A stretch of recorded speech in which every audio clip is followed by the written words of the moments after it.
Matigara city সেন্টারের সামনে লোকসভা নির্বাচনকে সামনে রেখে জোর কদমে চলছে নাকা তল্লাশি। সন্দেহজনক কোনো গাড়ি দেখলেই পুলিশ তল্লাশি চালাচ্ছে। মাটিগাড়া থানার পুলিশ সহ নির্বাচন কমিশনের আধিকারিকেরা তল্লাশি চালাচ্ছেন বলে জানা গিয়েছে।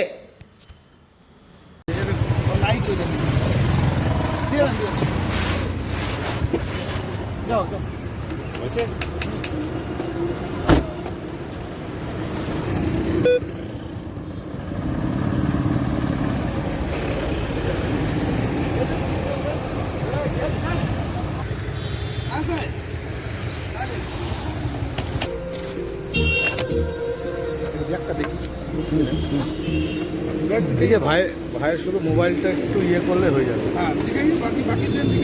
ঠিক আছে।